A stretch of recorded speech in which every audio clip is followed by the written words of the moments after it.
Guess we're live. Here we are. I'm going to turn on the light. Hang on a second.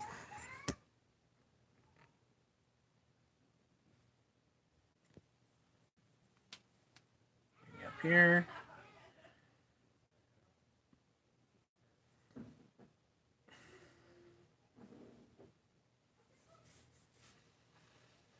Let me turn on the light. Uh-oh. Uh-oh. There you go.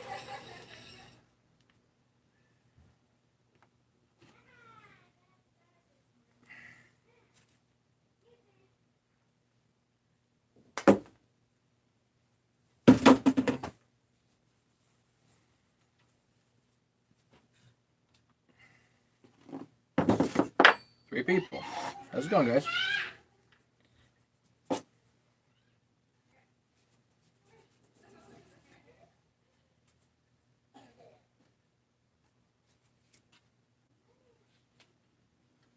Buffering already? Please don't tell me it's buffering. Patrick Donahue. What's going on? Adirondacks. Hey.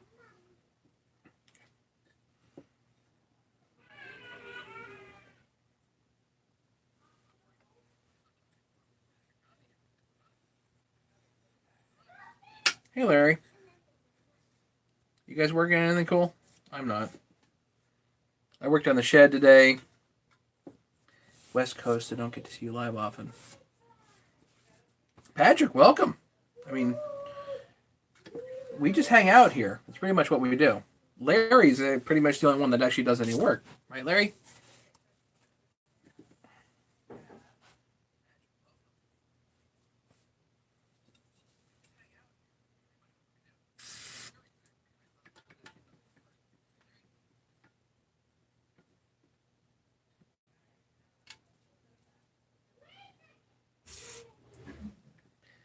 I'm just cleaning off some of the plumber's putty that's on this 394 because I didn't do it the other day and just haven't gotten a chance to do it. Thanks, Patrick. Appreciate it. Well, if I come up with a project, I'm going to be doing it for you guys, of course, but I got to come up with a good project, and I would bring you out in the shed, but I don't have a good signal out there for Wi-Fi or for 4G or whatever it is. So I don't have a great cell phone signal no matter what out there. Hey, Ken. And thanks for the compliment, Patrick. Appreciate it. Happy to be helpful, you know, or at least try.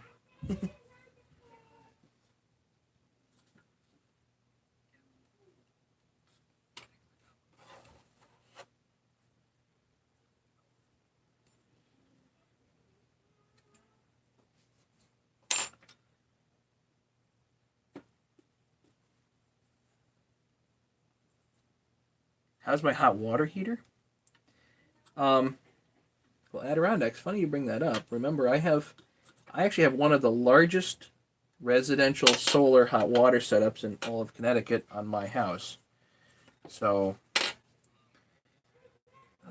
I do have water heater issues, but by and large, I don't have water heater issues because for the most part, most of the time it's running very smoothly, so smoothly I don't even think about it. And even better, most of the time I'm showering for free.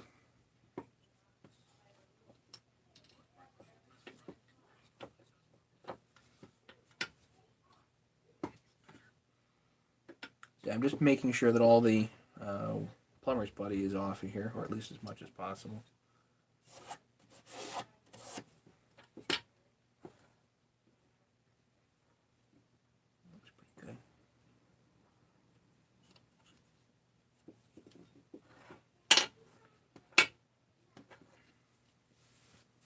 Yeah, I have plenty of hot water.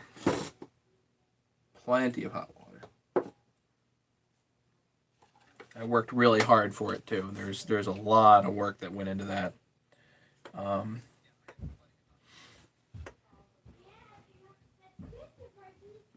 Actually, do you guys want to see? Have I showed you guys that? All the plumbing and that's this. Some guys have seen it. Some guys haven't. Let's take you over here.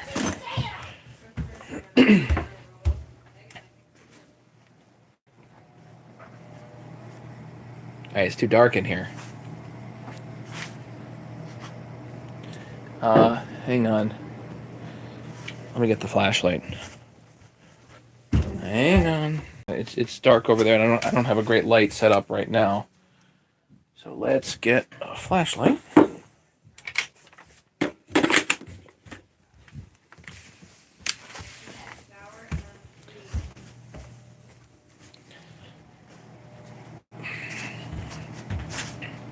So it's messy, but set up anyway.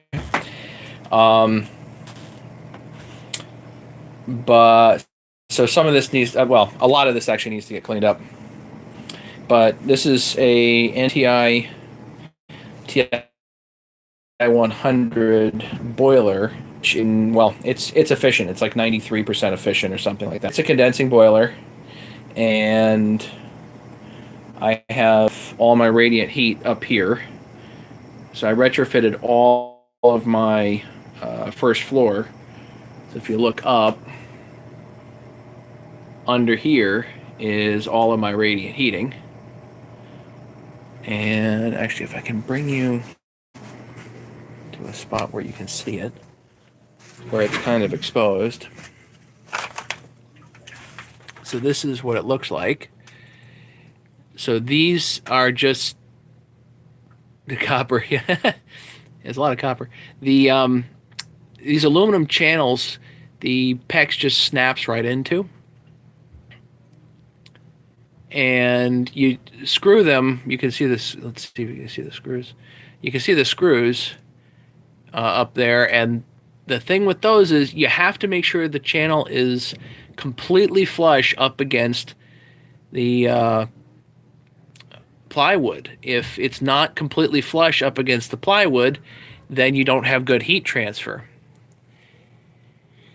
Right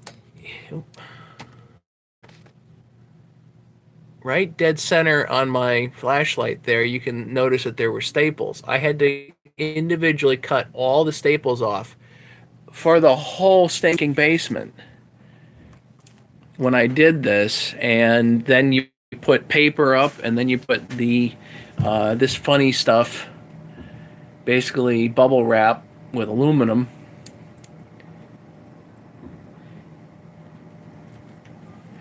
So it's quite a significant setup. We've got the boiler, the hot water heater, 2 solar tanks. Each of the solar tanks are 120 gallon, and a big initial tank over there. So lots and lots of copper here.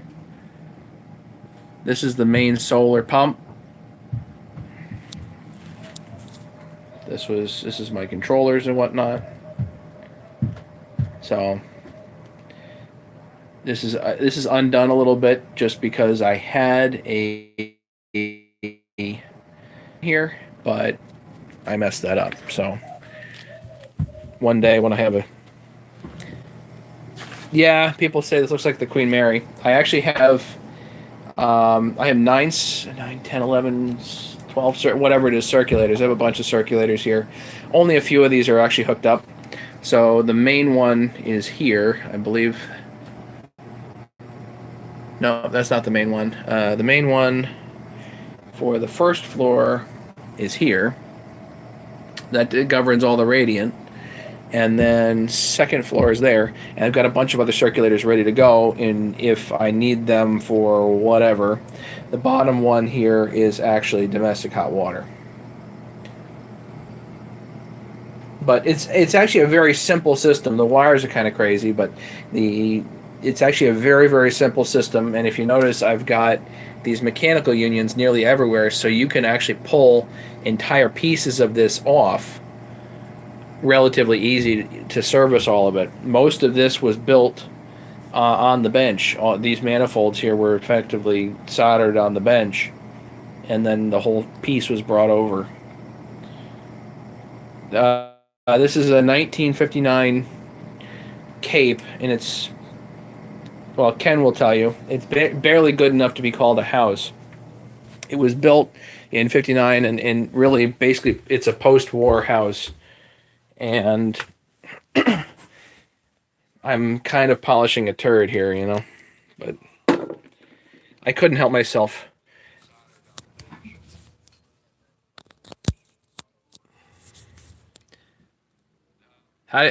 Definitive Dave is a hard guy to get in touch with. I'll let you know that, Tim. Um, he's real busy, and he does not answer emails often. So sorry about that.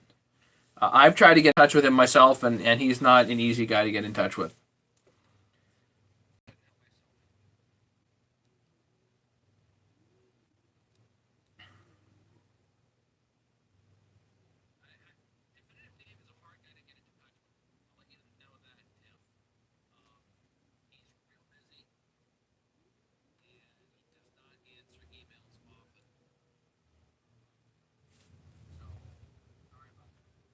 Trying to get this back on track.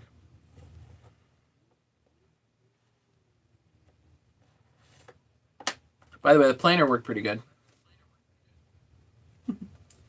So yeah, so the solar, the plumbing, and the electrical work, all that stuff kind of got me into the whole DIY world, and then I ended up falling into the chainsaws thing.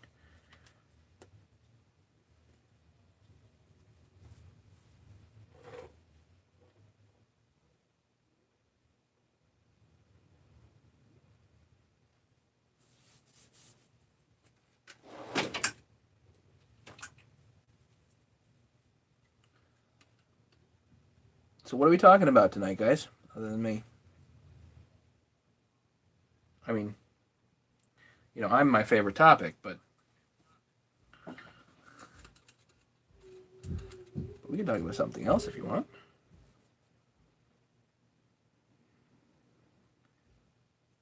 You just called Ken and me a turd. We are post-war. We're all post-war, I guess.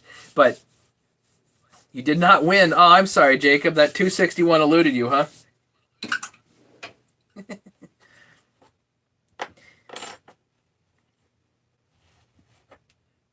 We're all post-war, Tim.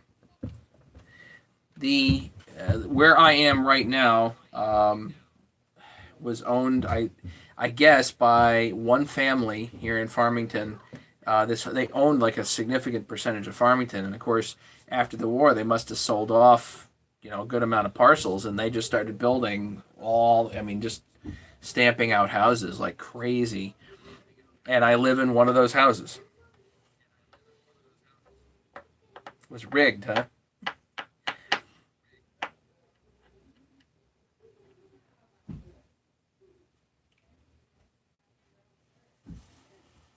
Buffalo killed the Jets. I just watched. Was it the Los Angeles Rams win? That was close. That was close.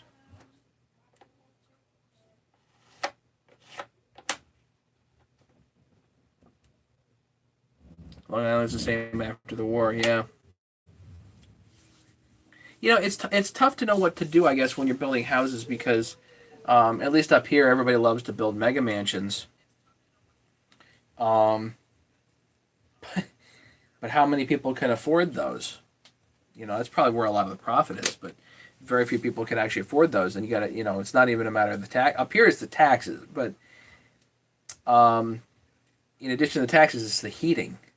The heating and the cooling of some of these places is crazy. So as a builder, what do you do? Well, back, when my house was built, I mean, when I got here, all the attic insulation was like this thick. It just squished down from two. They probably only put a couple of inches of insulation in the attic, but it was just down like this. So I had to put insulation in the attic and a million other things to the house just to get it to be pseudo livable. And there's so much to do. And I keep working on my shed instead of working on the house, much to the chagrin of my wife. Actually, the truth is, I haven't worked tons on the shed specifically in probably years. Last year, I did work on the siding a little bit, but I haven't worked really this hard on the shed for a number of years. So I finally did it. I'm finally getting the shed to a place where it'll be good, but I have one more day. That's tomorrow of okay weather, and it's going to be pretty chilly, but I'll be able to work out there a little bit. The more I can do tomorrow, the better, because Tuesday is going to rain, and then Wednesday I have work.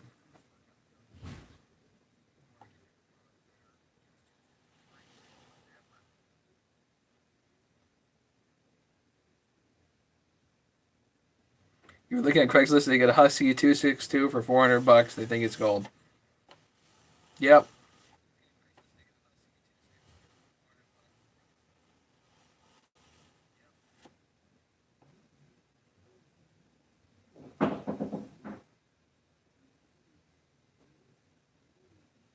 When I put mine together, the first one I ever did, I think the parts saw alone was north of $200 on eBay. It's crazy. Some of the numbers. You got to be careful about spending too much money on these things.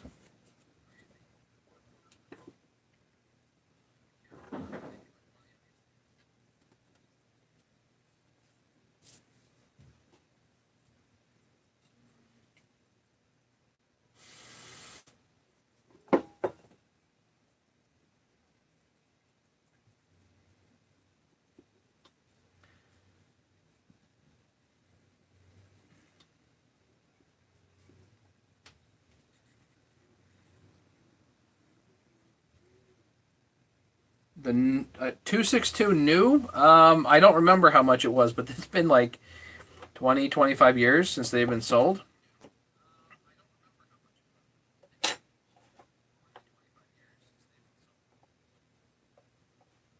Oh, Ken, you didn't go see it? It's not a metal clamp, Ken. The odds of a 350 having a metal clamp are very low. It just is. So it's plastic. It's a part saw. So it's up to you how much to spend on it.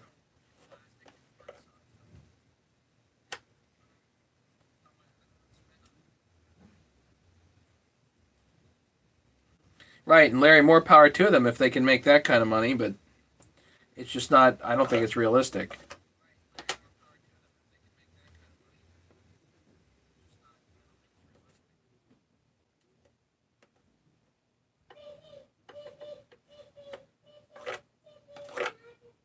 Yeah, Dan.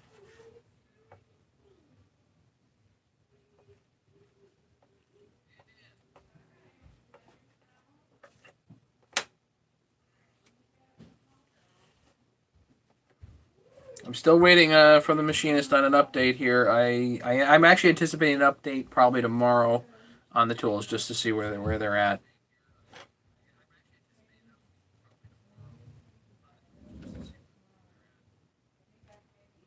10,000 square foot cabin, huh? That's pretty cool. How you gonna cool it? It's Georgia. You need to cool it. You don't need to heat it. You need to cool it.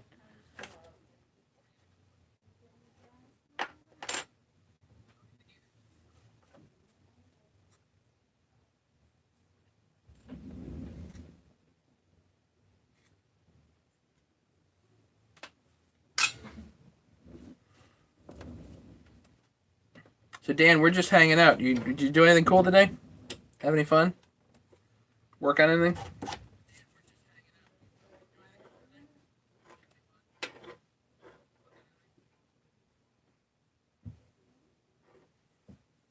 I'm waiting for a project to walk across my desk here. It's cold here in the mountains. Yeah. Well, I know. I know. This year was weird for Georgia. I know that.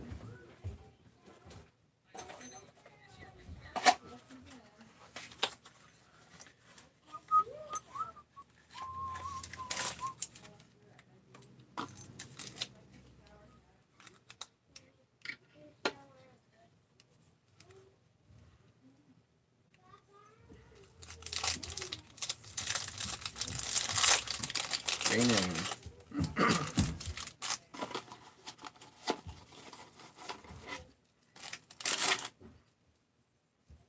Well, Tim, didn't you have like an abnormal amount of snow in Georgia last year or something like that? Some really bad temperatures too. comparatively.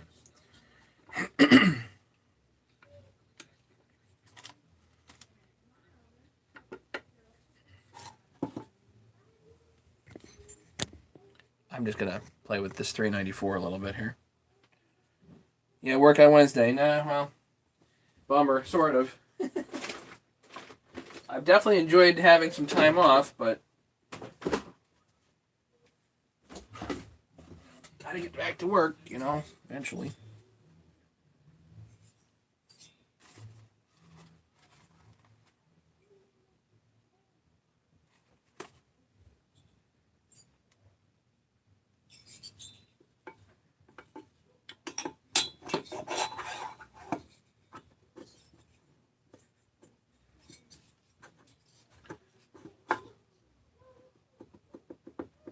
Yeah, per usual, if you cut the deck, this wobbles.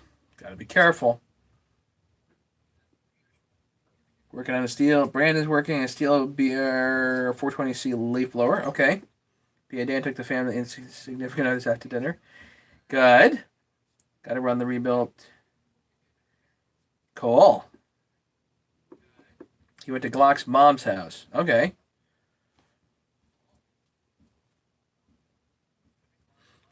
You always know get snow at kid's house. Wow. So right here and here on the 394 cylinders rub. If you deck the case, so you gotta back that off.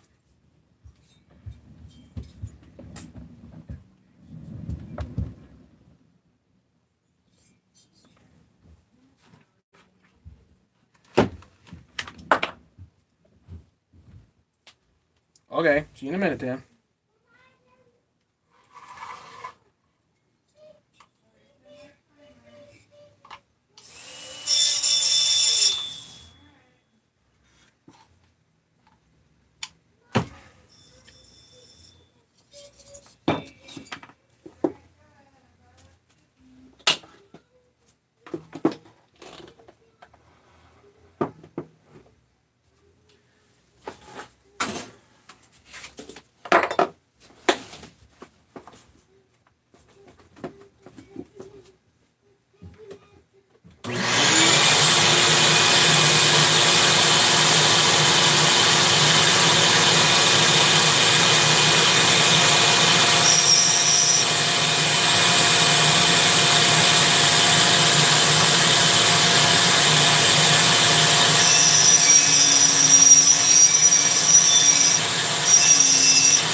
It's not from the bottom of the cylinder, it's actually from the side.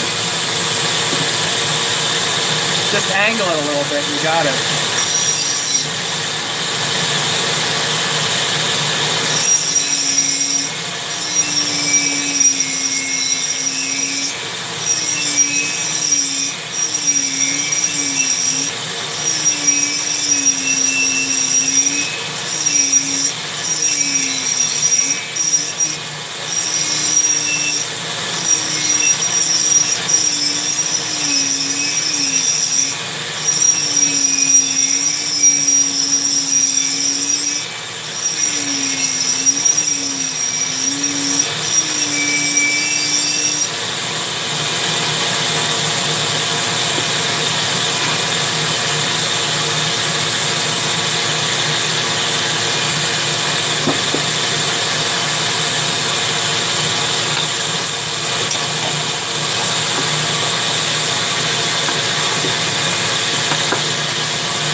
Real close. Almost there.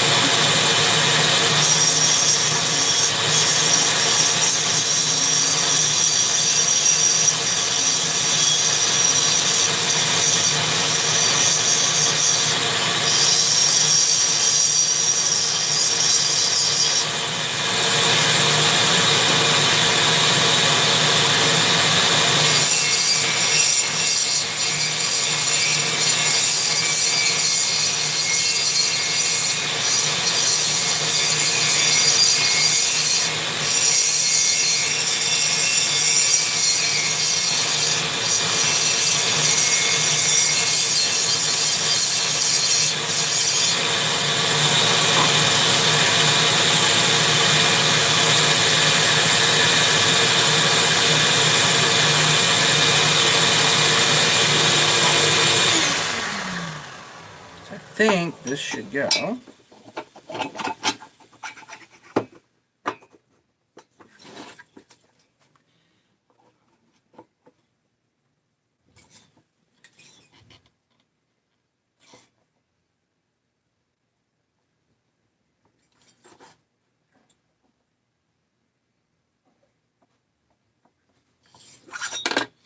Feels funny. Why do it feel funny?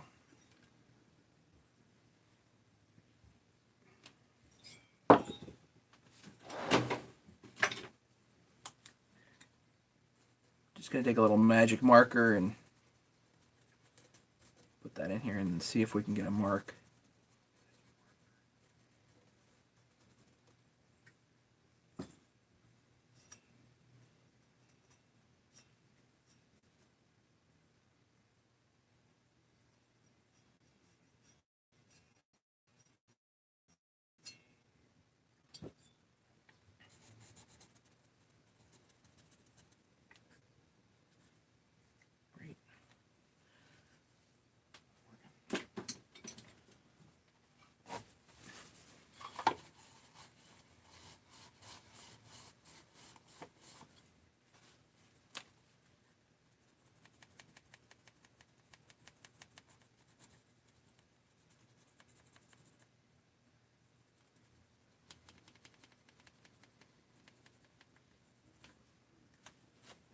Just get a little magic marker in there just to see if I can get a mark if something's not quite sitting the way that I want it to, you know?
Almost feels like something in the middle here is messing me up.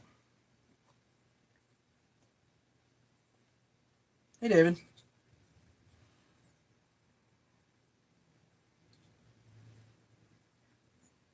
It's like this bump right here is not quite allowing this to go down. It's interesting.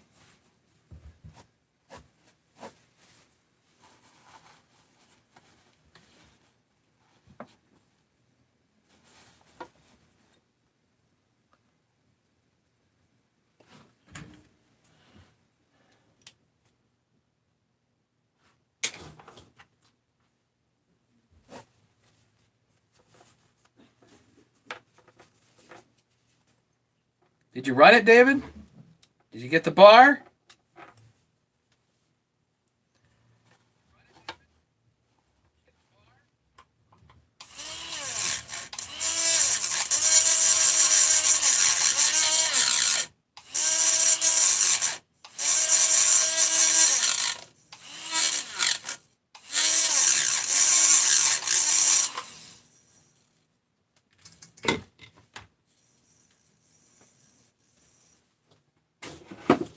You know that we're not going to stop bugging you until you do.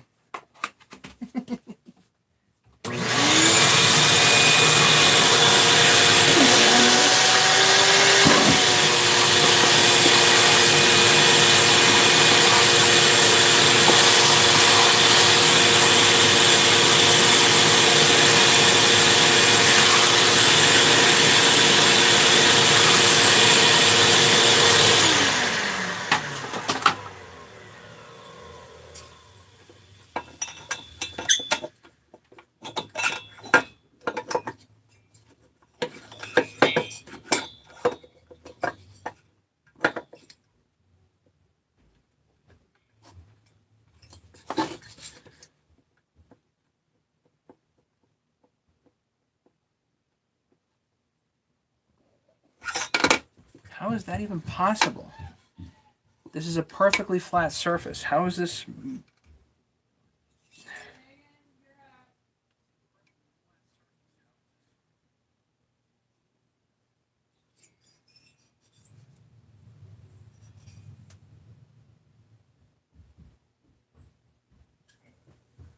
I don't understand.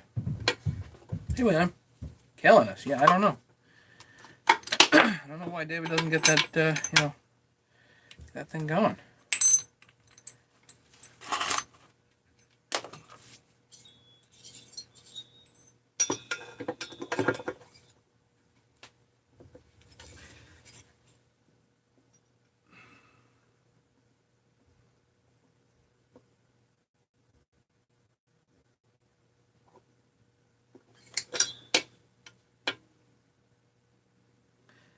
Well, it's basically not possible for this surface to not be flat because I flattened it.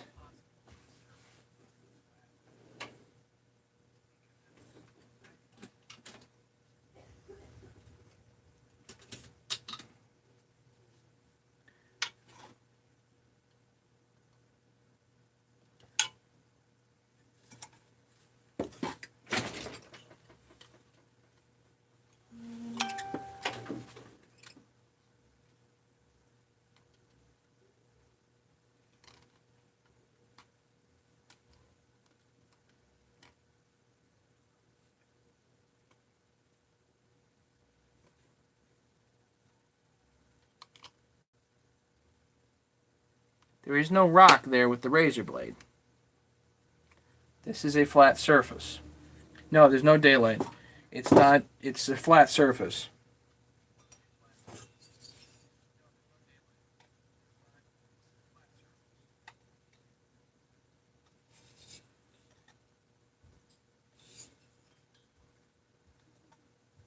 There's no, this is flat too.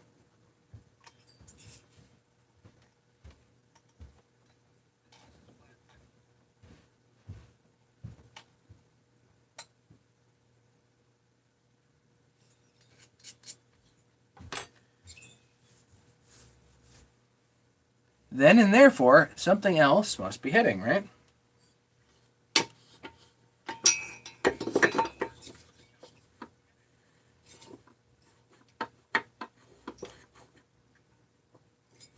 I mean, it's not much of a rock, but it definitely rocks this way.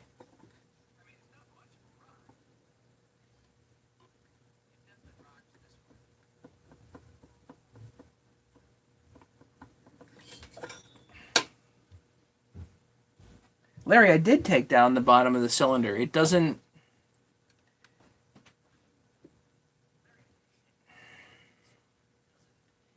There's no rub showing. There's no rub showing.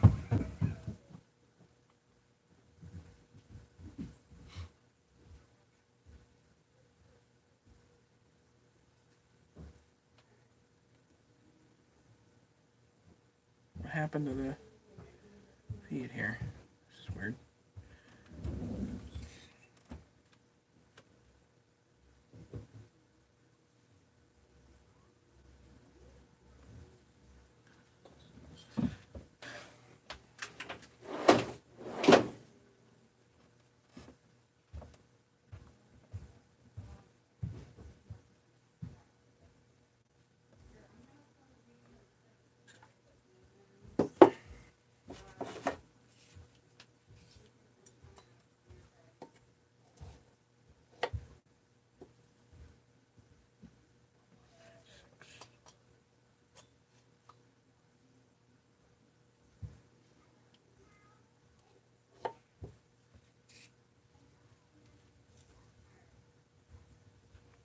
Jesse, I did. I have Sharpie on there. That's the whole thing.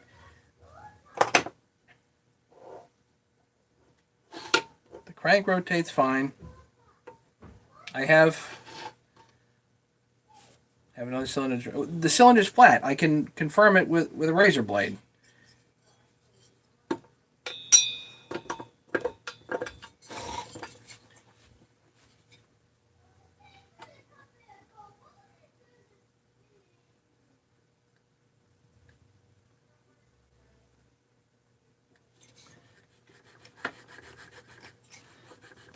Come on. Mark, damn you.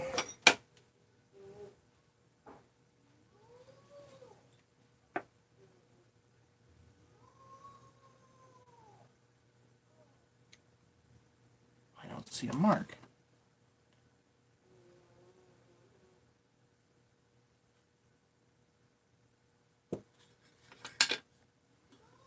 Should be a rub spot. That would make sense.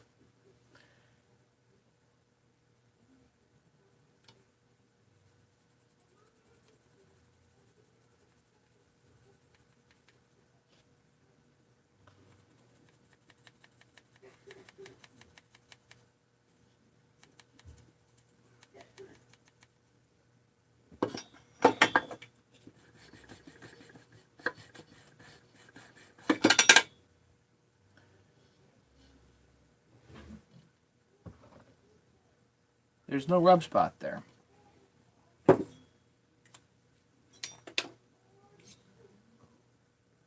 I forget, was I using a gasket on this? I was using a gasket anyway on this. Or theoretically I was going to, so... Why does my phone keep shutting off?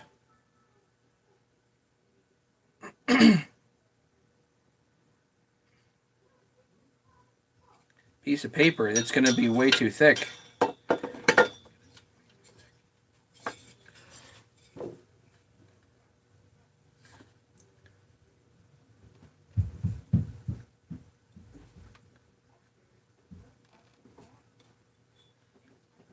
That is the dang weirdest thing.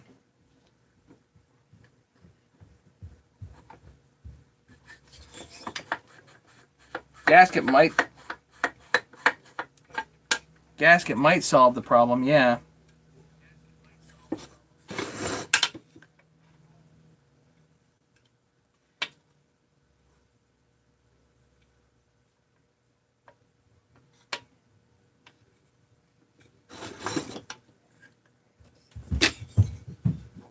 But you don't know until you crack an ear. That's the thing. Like, you can put it down and all of a sudden crunch.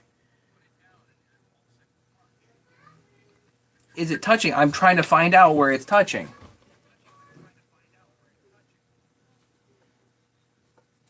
That's what I'm doing.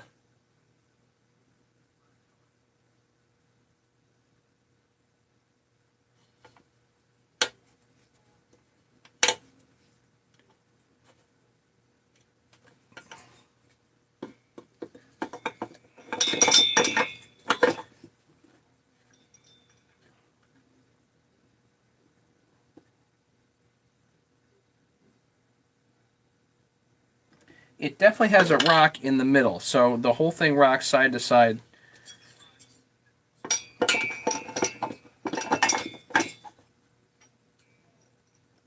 Yet I know both mating surfaces are flat. Therefore, something here has to be like not letting it go down fully.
That is an enormous rock.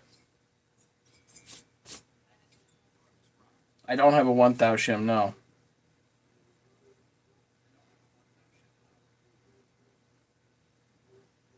I have Sharpie. There's no rub spot, Ken.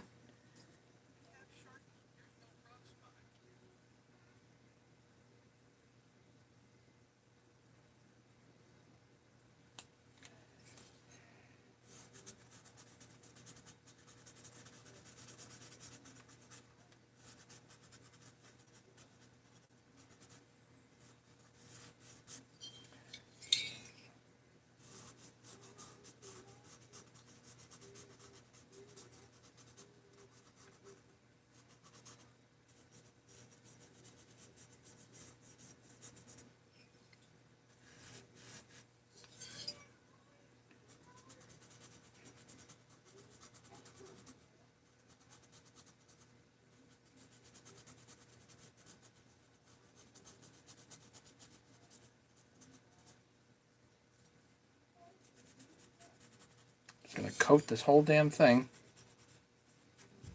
Now I'm upset.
Sooner or later, a rub spot will show up.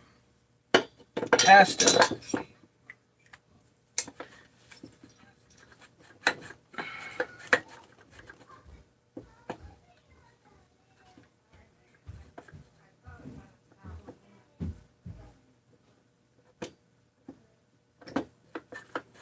Draw a mustache. Yeah, why not?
the halves are machined together. Again, this is a flat surface. I can confirm that absolute with a brand new razor blade.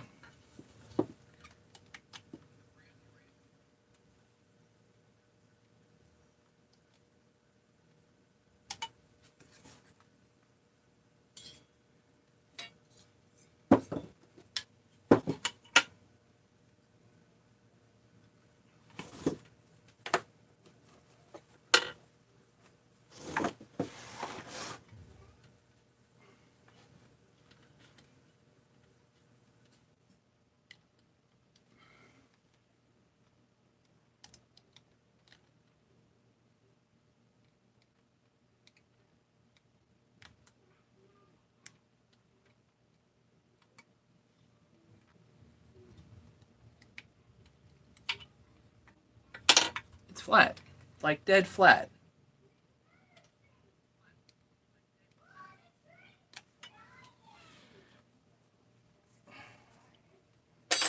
OD of what?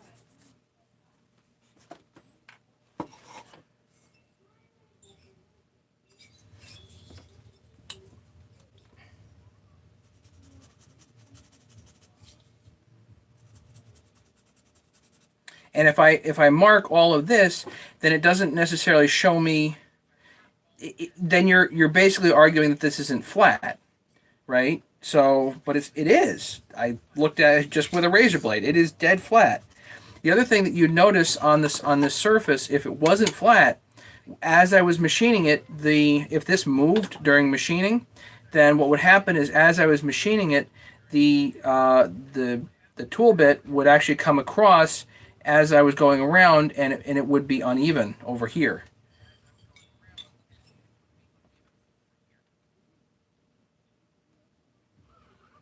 The cylinder stub, you want the OD again. If it was an obvious OD issue, then it would mark, and it's not.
Rotate the crank. What's that? It doesn't touch. Why? The crank is not in the way, Ken. Not in the least bit.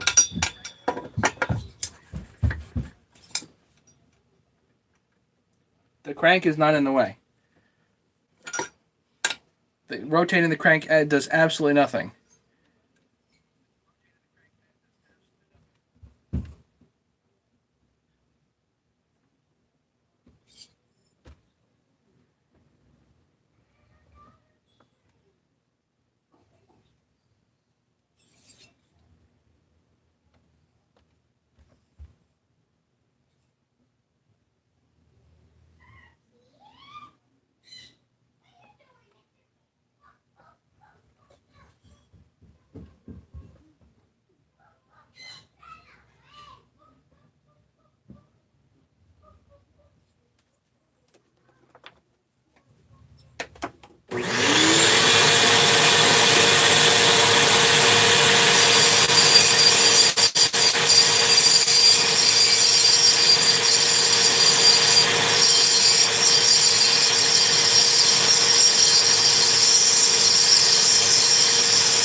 see.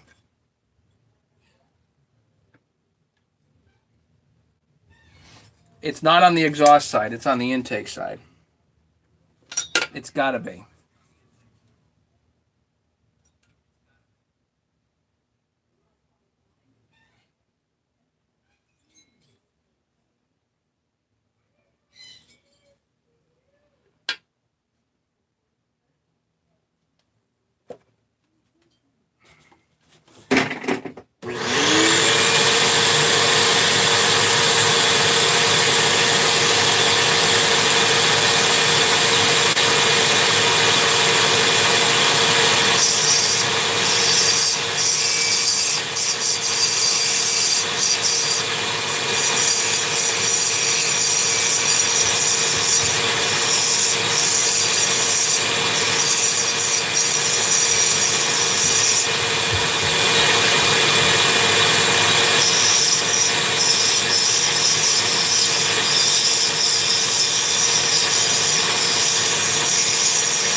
Hey, Arthur.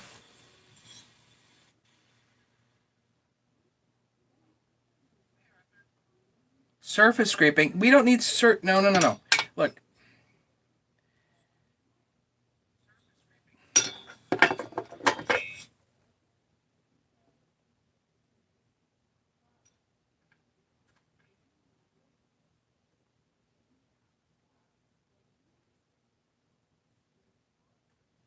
That's like 90%.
Yes, it will.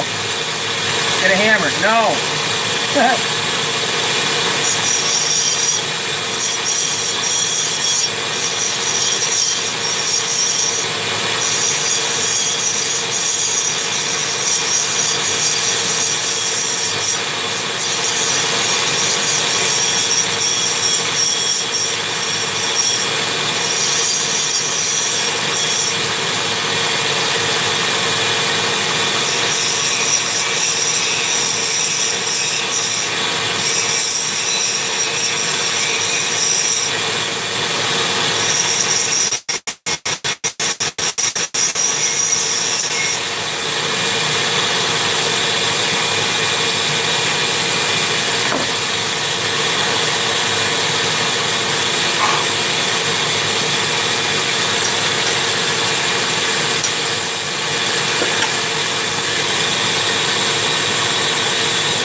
Kicking my butt, this is.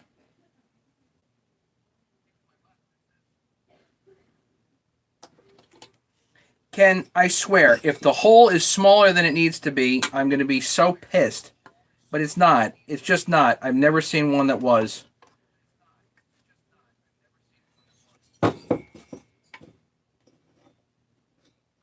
It's not. 2.406 to 2.40.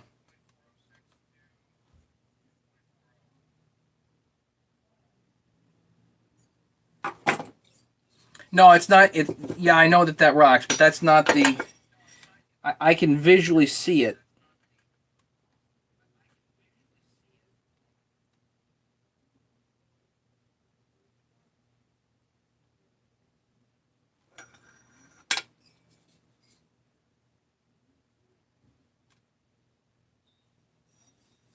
So usually it's like some dumb thing, like a piece of something that's sticking, but it's not. This case is clean.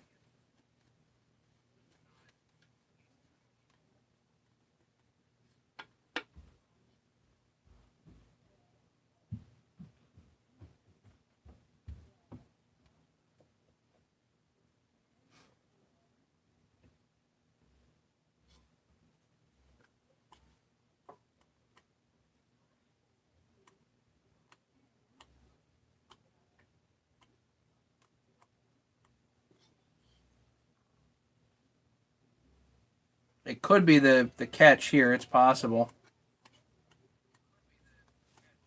Again, I've just never had that issue before.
Well, Ken, it could be that this is indeed too sharp for the head, so that's possible.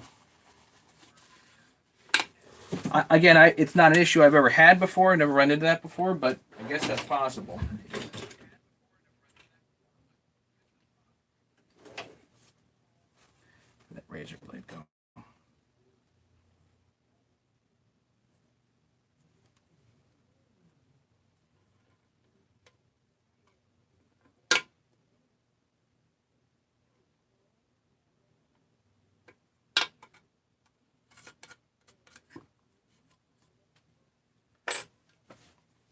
Yes, of course I have a deburring tool. I am a plumber extraordinaire. Before chainsaws.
Yeah, that had to have been it.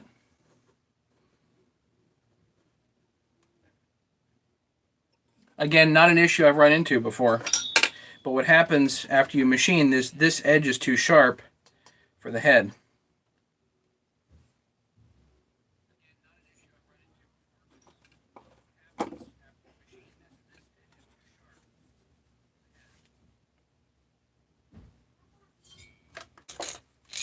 This is just a regular old plumbing deburring tool. Nothing special here. These are hard, so you can use these for just about anything, I think. Cast iron, copper, whatever. Mostly I use copper.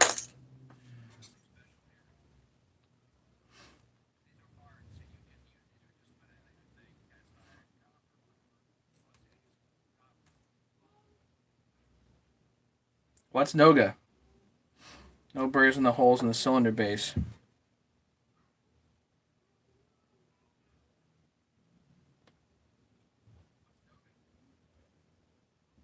No, I didn't machine the cylinder base. Just the crankcase. And no, these are good. Oh, Noga. I don't know. I don't know what brand this is.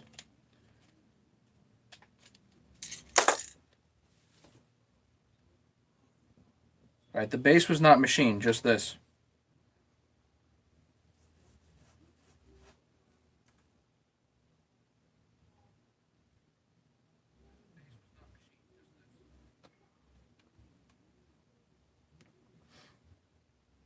Yeah, I think this. Well, so the the inner angle here is not sharp. So if I make this outer angle here on the crankcase sharp, then it's not going to sit perfectly down in here times a few thousandths. That's it.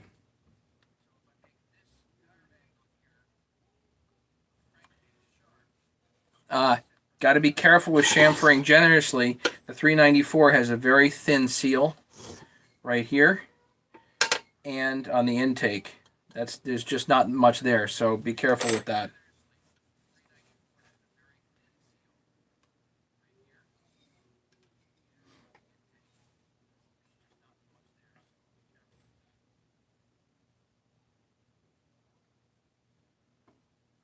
"20 people watching me chamfer a hole. Great.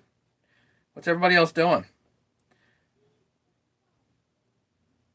And you're right, Adirondacks. The gasket probably would have done this.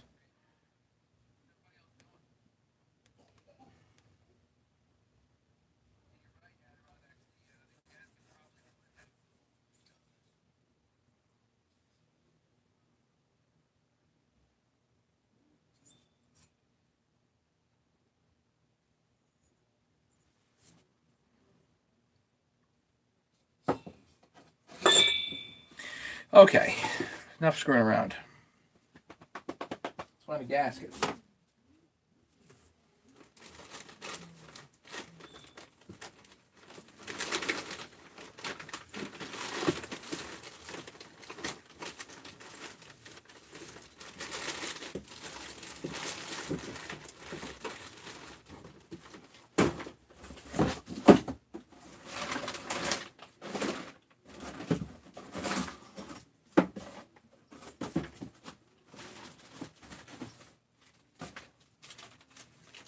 Don't always run gaskets, so I've got plenty of them.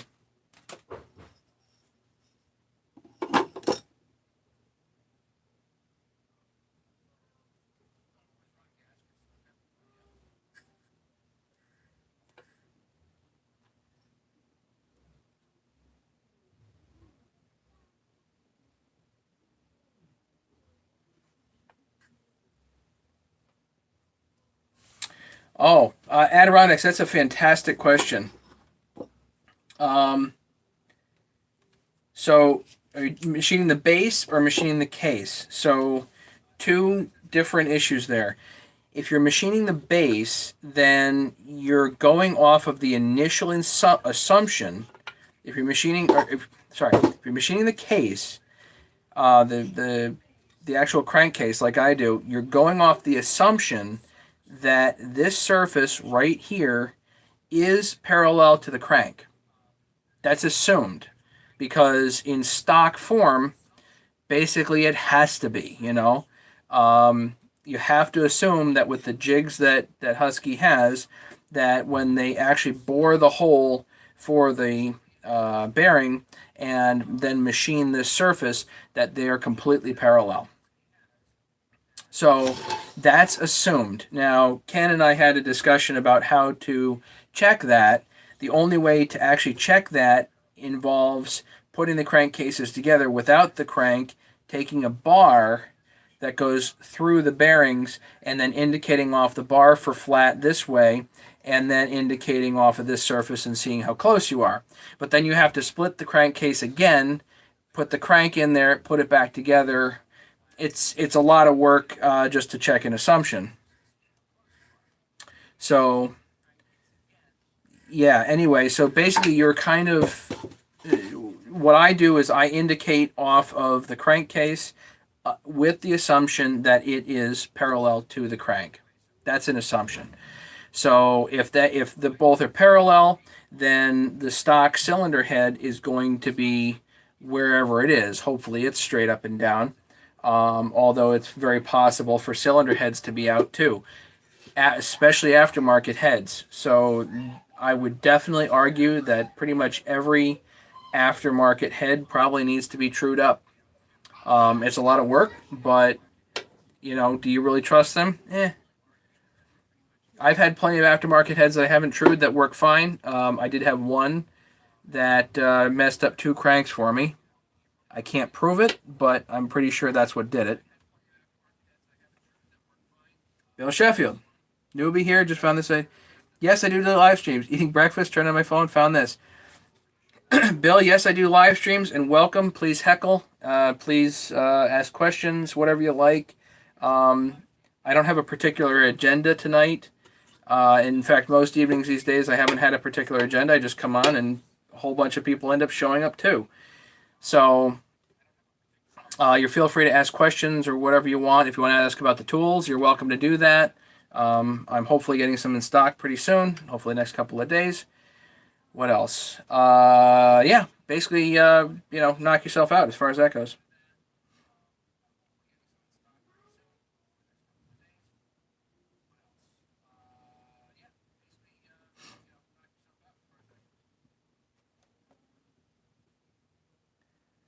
I'm trying to cram the small rubber band the inside bottom of an MS360 case. Roger, I had the same problem. Roger, I had the same problem. I'm so sorry. I spent a long time trying to do that. It was tough.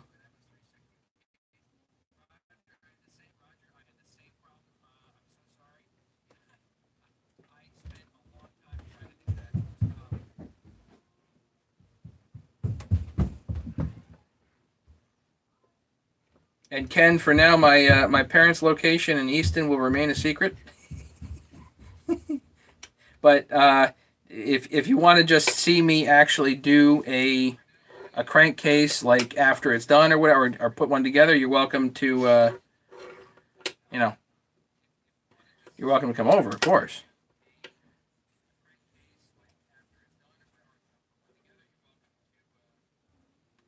So Adirondacks, you remember you remove.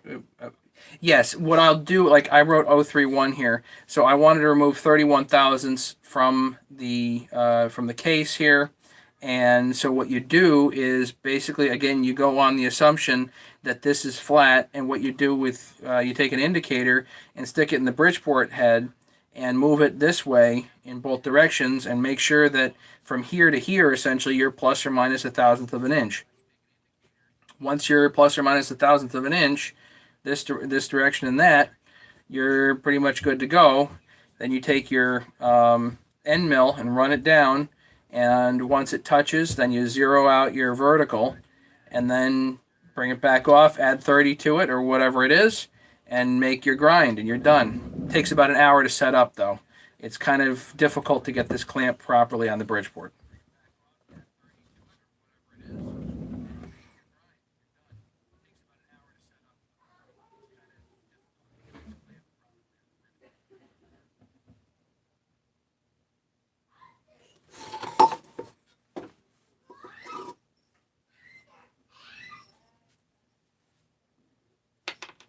Yeah, don't lose the Woodruff key.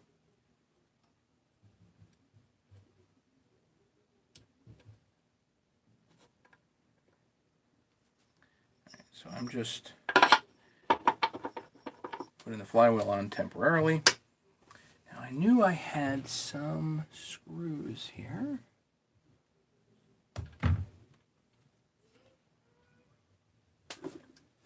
Right here.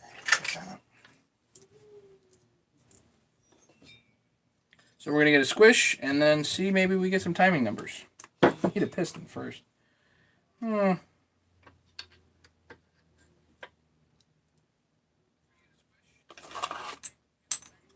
Bill, I think the 600, the 660 is going to be your best bet for bang for buck. I'm not sure the 200T is going to be a good bang for buck saw. In general, I think the 200Ts are really good. It's a great purpose-built saw. I'm just not so sure that with the aftermarket 200T that you're going to be able to put enough aftermarket parts in it.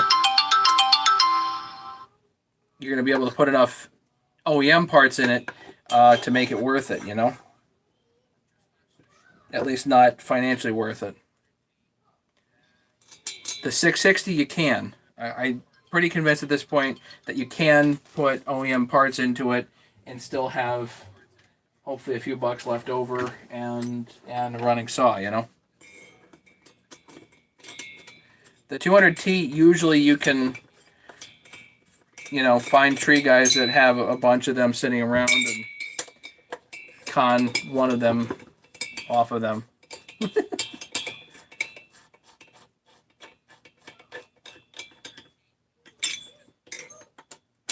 You know, we'll see about the 200T. Maybe it'll be awesome, but who knows? I really don't think so. I think the 660 is going to be best bang for buck, and it'll get left at that, you know?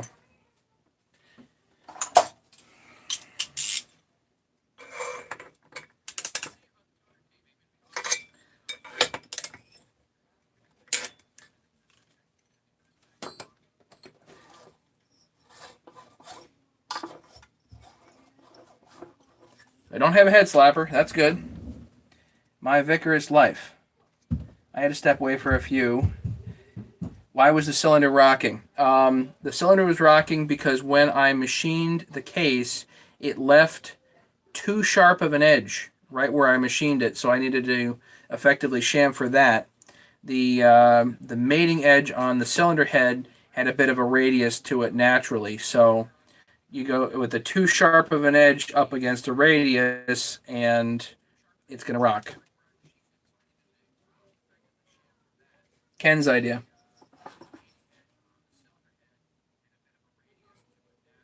Bill, I have an 066, but it was one of the two 020. Thought they, yeah, they are. There's no Bill. There's no question about the 200Ts. An exceptionally overpriced saw. At least you know what people want for them used is often very overpriced. You know, a lot of chainsaws are actually like that. Don't forget to check the clearance between the flywheel and the head. Um, this is tight, but it fits.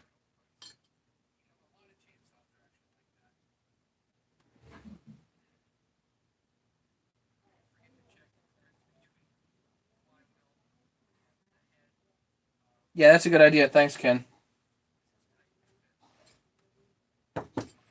Okay, I wanted to check swish. Right? You guys are distracting me.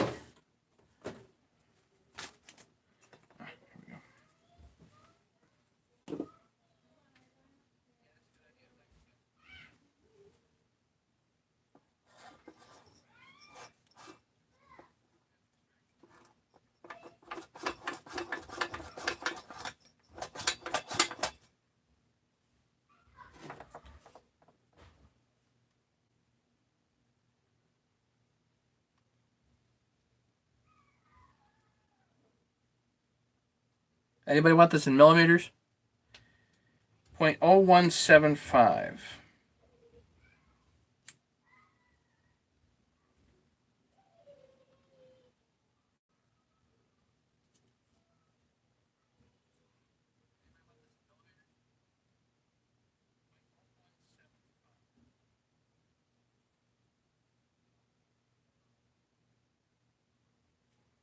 Kind of depends on here where you actually measure it.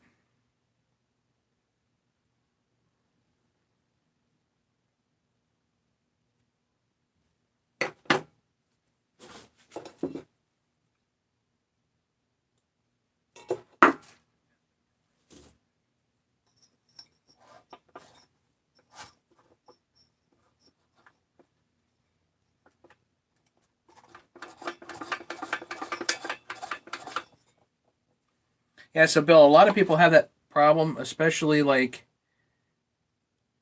people in Australia these days. They're having huge trouble with that. They just can't get anything.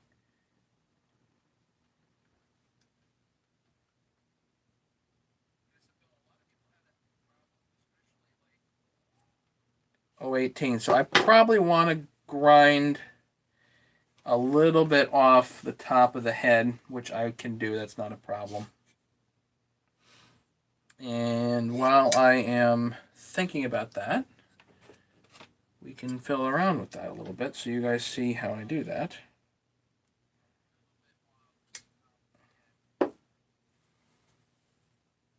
Just want to open it up a little bit, but in order to do that, I need sandpaper on top of a piston.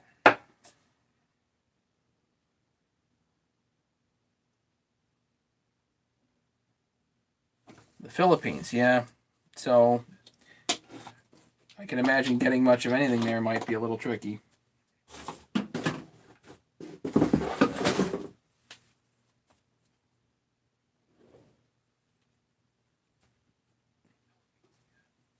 Can you just buy saws off of individuals here in the United States and import them? Is that okay there? Does that fly?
Got it. Yes, order from HL Supply and help me out.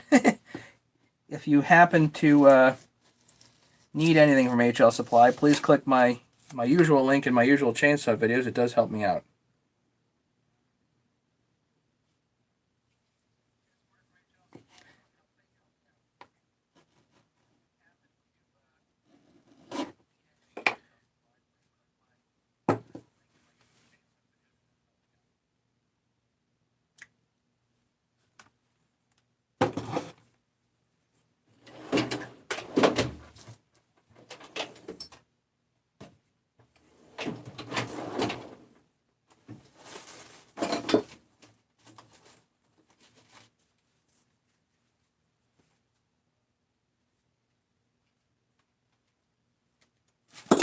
Just had them here.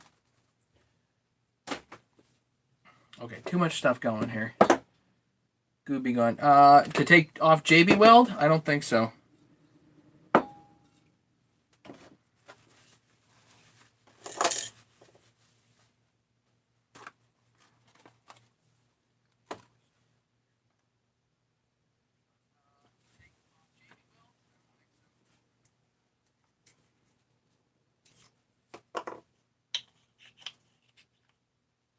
Dynamite. More like it. That's probably going to be the ticket.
Barney still is made by Canon 25. No, I have no. But obviously Walt, like Dave was mentioning, Walt has the video, and just looking at it, it looks like it might be better to buy it from them than to build it yourself as a kit. I mean, if you're going to build it stock out of the box, it might actually be better to buy it from them because it looks like a better package. You can then have to tear it down and do whatever else to it, but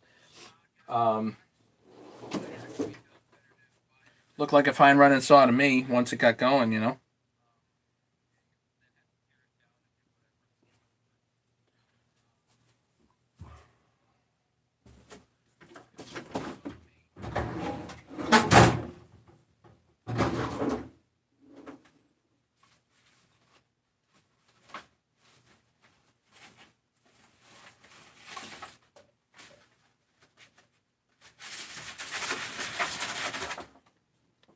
Looks like I'm running low on my 50 grit.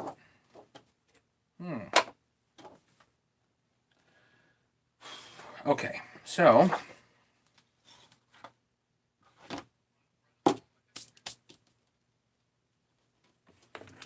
I would do the other one too, but I don't want to bore you guys.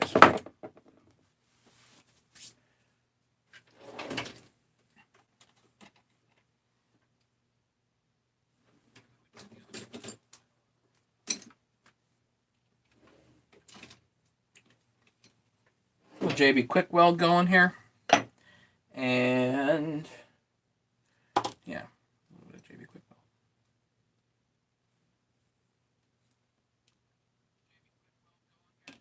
weld.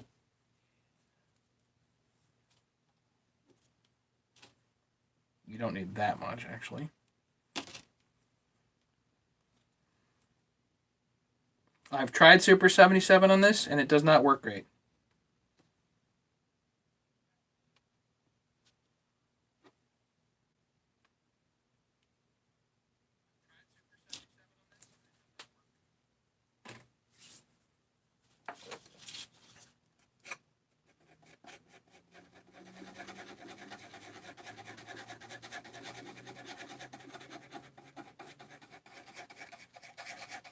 And this cures in a matter of minutes, so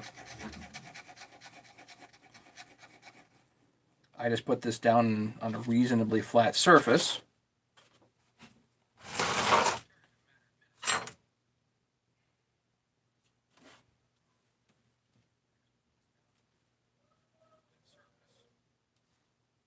Spin it a little bit.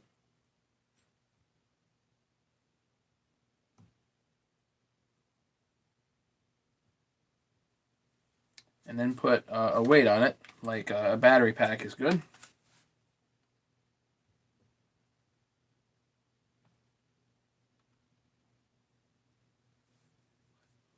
And let it set for a couple minutes.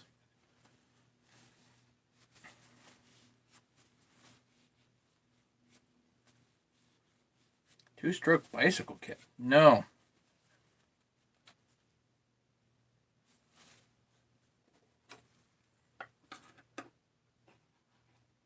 Heard of them. They look interesting.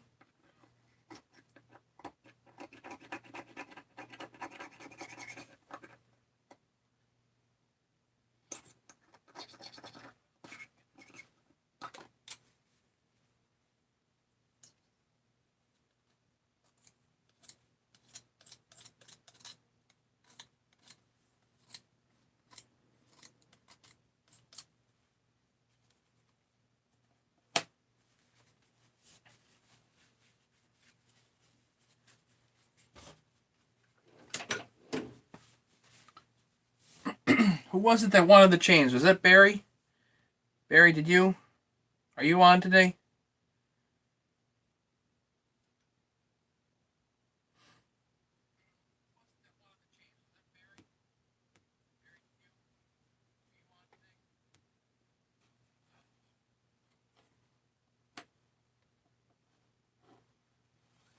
The 3120 on the bike. Yeah, that'd be cool.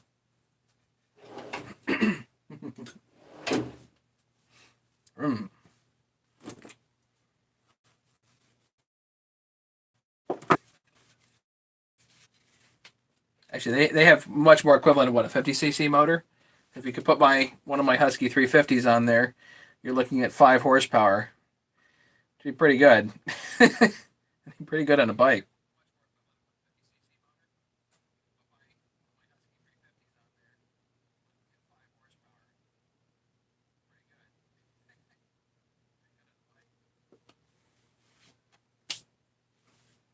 The 12 engine Dolmar motorcycle, yeah. Those are fun. Way out of the realm of my area of expertise, though.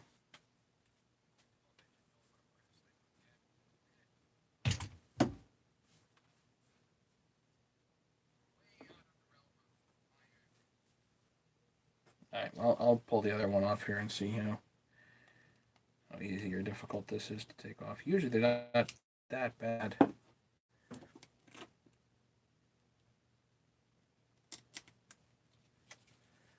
Usually I can lift an edge.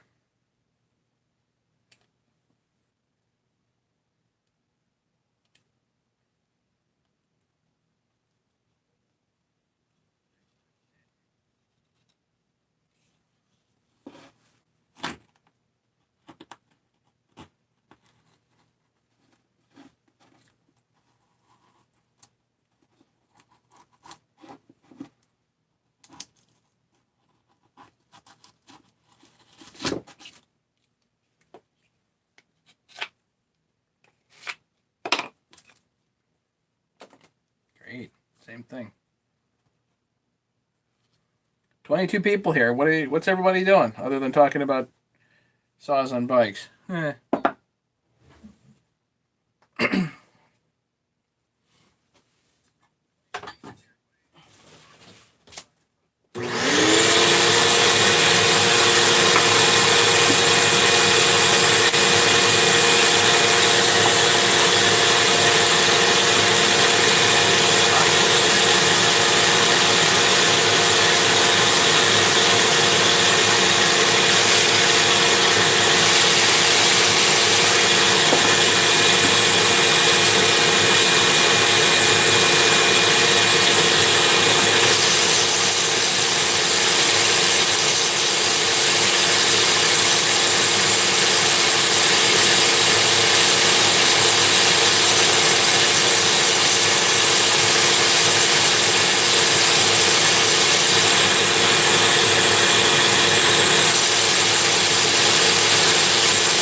I forgot to get back to Adirondack's question. Adirondacks, I'm so sorry. I forgot to get back to your question, which had to do with how do you know that the piston is going to be traveling basically in the bore properly as opposed to off at an angle or whatever. And I explained what happens with the case, but what if you're just machining the cylinder head? So the answer there is you have to, if you're machining the cylinder head, then you really don't want to assume anything. So what you do is you actually indicate to the bore and make sure the bore is correct, the base. That's usually one way to do it, or you're making a mandrel, and you indicate the mandrel and then slide the so then you know the mandrel is correct, and then you slide the cylinder head onto the mandrel and then machine the base, and then you know that the base is parallel with the bore. So that's how a lot of guys do it.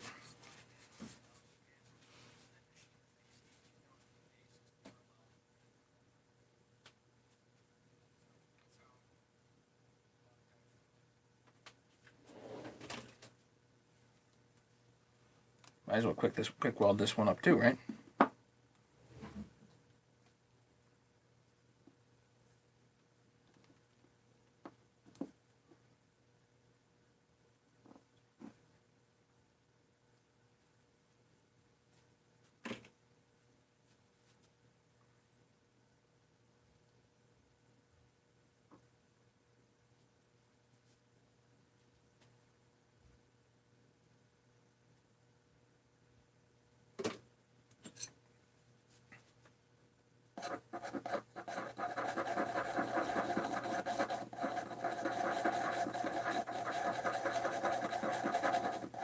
Just so everybody knows, I used the planer today. Worked pretty good.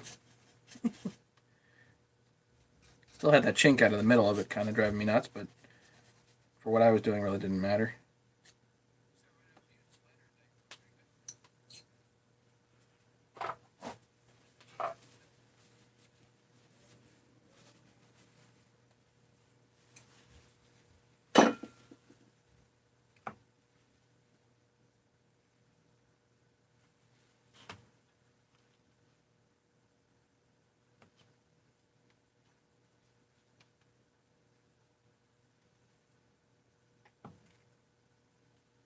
Okay. 2 pistons going to be ready to rock for adjusting cylinder heads, squish bands. 9:20 already? Gee, what happened to the time, guys? Okay. Anybody else have any questions, comments, anything before I hit the hay?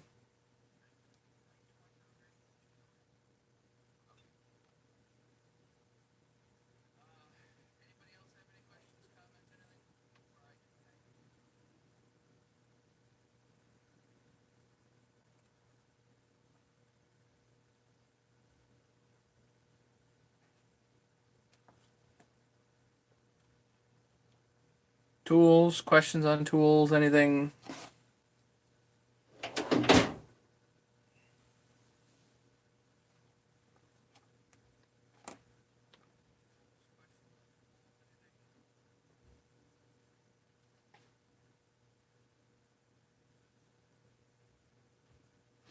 I guess I'll call it an evening then. That's about that. Yeah, Bill, I usually do them right here in the evening. Last few weeks, what is it, probably 3-4 weeks now. Oh, Ronnie, the heat shrink is still working. Oh, that's cool.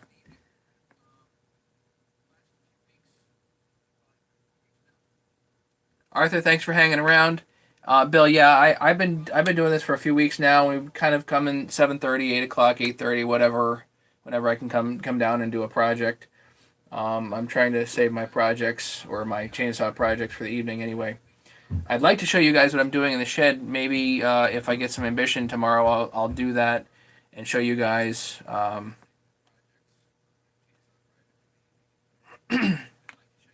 Andy's here too. Are all the tools spoken for? I don't think so. I just added 2 more people to the list today. I don't know if this full run is spoken for yet, but I don't quite think so. But it may be getting close. I got a lot of people on the list.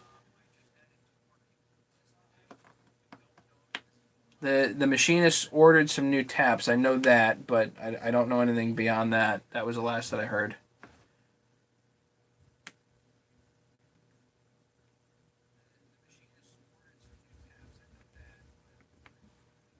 Tim, if you need something, just email me. And you were going to call it a night, huh, Andy? Then you decided to come in and hang out with me. What a swell guy.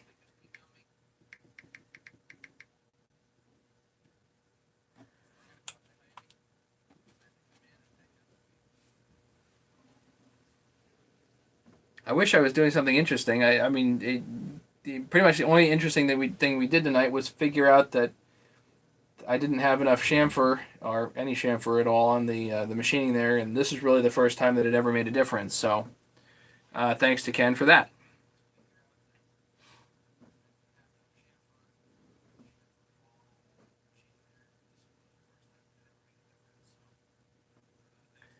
And for people that do email me, if I don't get back to you in 24 hours, something's wrong. It means you got the email wrong. So other than that, you're welcome, Patrick. Other than that, if people get a hold of me and they want something, just email me and try to be patient with me. I'm fielding quite a few emails these days. So anyway, thanks so much, guys. It was fun and interesting, and appreciate it. And be safe, and we'll probably see you tomorrow night. Don't know what the agenda will be tomorrow night, but if I can bring you out to the shed tomorrow, I will. I'll do my best on that, okay? See you later, guys, and have a good night.